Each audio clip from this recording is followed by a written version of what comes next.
नमस्कार, मिर्चा news 24x7 में आप लोगों को स्वागत है। जी हाँ, बात साल 2020 के मार्च महीना की है, जब कोरोना वायरस की लहर की वजह से देश में पाबंदियां लगनी शुरू हो गई थी और महामारी तेजी से फैल रही थी। उसी मार्च महीना के 29 तारीख को प्रधानमंत्री ने पीएम केयर्स फंड का स्थापना की घोषणा की थी, जिसके माध्यम से देश में पैदा हुए महामारी की अप्रत्याशित स्थिति का मुकाबला किया जा सके। हाल ही में पीएम केयर्स फंड की वेबसाइट पर 2 सालों का लेखा जोखा पेश किया गया है। जो जानकारी उपलब्ध कराई गई है, उसके अनुसार इस फंड में कुल 10,990 करोड़ रुपया इकट्ठे हुए हैं।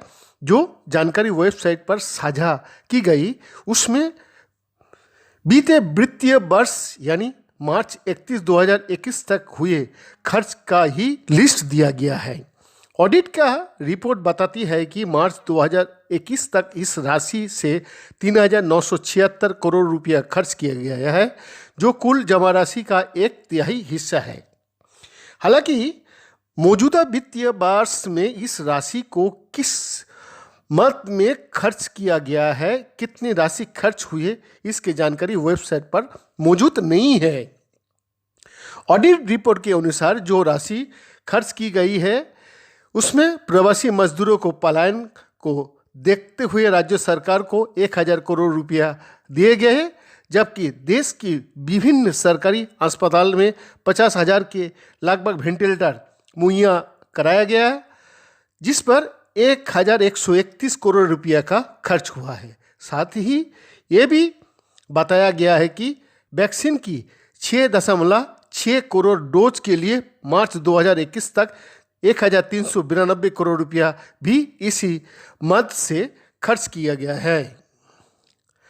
विपक्ष ने लगाया आरोप। हालांकि आम आदमी पार्टी के राष्ट्रीय संयुक्त सचिव अंकुश नारंग ने पत्रकारों से कहा कि जो वेंटिलेटर इस फंड के जरिए दिए गए थे, उनमें बहुत सारे खराब निकले, जिन्हें राज्य सरकार को बदलना पड़ा। इसी तरह की शिकायत देश के कुछ अन्य राज्य से भी मिली।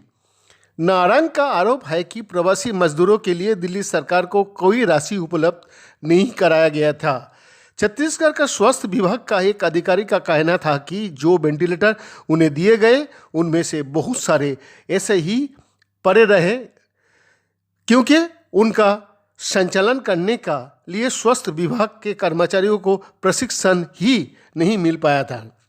रिपोर्ट से ये भी पता चलता है कि देश की विभिन्न हिस्से में RT-PCR जांच के लिए 16 लैब की स्थापना में 50 करोड़ रुपया खर्च किया गया, जबकि 20 करोड़ की राशि से कुछ राज्य में पहले से मौजूद लैब का आधुनिकीकरण किया गया, ताकि लोगों की कोविड की जांच कराने में आसान हो सके। इसके अलावा देश भर में 160 ऑक्सीजन प्लांट स्थापित करने का लिए 200 करोड़ रुपया से ज़्यादा खर्च किया गया है। वही 50 करोड़ रुपये बिहार के मुजफ्फरपुर और पटना में कोविड अस्पताल बनाने के लिए खर्च किया गया। पीएम केयर्स फंड का ऑडिट शार्क एसोसिएट्स नाम की ऑडिट फर्म ने किया है, जो वेबसाइट पर मौजूद है।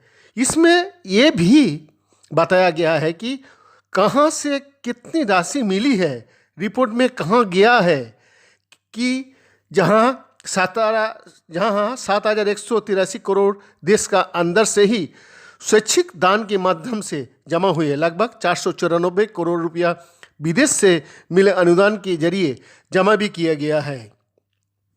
Progressive medicos and scientist forum का महासचिव डॉक्टर सिद्धार्थ तारा ने पत्रकारों से कहा कि जो वेंटिलेटर अस्पतालों में आए, दूसरी लहर की खत्म होने के बाद ही आए, जब वेंटिलेटर ढूंढने में लोगों की बड़ी परेशानियों का सामना करना पड़ा। तृणमूल कांग्रेस का सांसद सौगत राय कहता है कि इस फंड में कुल जमा राशि का मात्र 30% खर्च होना अपने आप में कई सवाल खड़े करती है। पत्रकारों से बातचीत का क्रम में वो कहते हैं, ये बात और है कि इस राशि के सूचना के अधिकार से दूर रखा गया, लेकिन इससे भी ज़्यादा अफसोस की बात है कि स्वास्थ्य को लेकर अप्रत्याशित दौर चल रहा है। एक तरह के सख्त आपातकालीन की स्थिति बनी हुई है। इसके बावजूद सुदूर इलाकों में पिछले 2 साल में स्वास्थ्य प्रणाली को दुरुस्त नहीं किया गया और ना ही स्वास्थ्य को लेकर आधारभूत संरचना की गई है और बढ़ाया गया है। लोग कोरोना महामारी से अब भी जूझ रहे हैं क्योंकि उनके ऐसे दौर में भी मुफ्त चिकित्सा नहीं मिल पा रही है। जब प्रधानमंत्री नरेंद्र मोदी ने इस फंड का स्थापना की घोषणा की थी तो विपक्ष ने इस फैसले पर कई सवाल उठाए। कांग्रेस का अध्यक्ष सोनिया गांधी सहित प्रमुख विपक्षी दलों ने सरकार से सवाल किया था कि जब प्रधानमंत्री राहत कोष मौजूद है तो फिर इस नए फंड की क्या आवश्यकता थी। विपक्ष का कहना था कि राज्य स्तर पर भी मुख्यमंत्री राहत कोष स्थापित है और इसमें ही पैसा जमा होना चाहिए था। वर्ष 2020 के मई महीना में इस फंड को एक ट्रस्ट के माध्यम से स्थापित किया गया जिसमें प्रधानमंत्री को चेयरमैन होने का अलावा वित्त मंत्री, गृह मंत्री और रक्षा मंत्री को बतौर ट्रस्टी शामिल किया गया। सूचना का अधिकार के लिए काम करने वाले कार्यकर्ता ने पिछले 2 सालों में इस फंड को लेकर अदालत को दरवाजा भी खटखटाया और मांग की है ये सूचना के अधिकार में लाया जाना चाहिए और इससे संबंधित जानकारी जब मांगी जाए तो उसे उपलब्ध कराया जाए।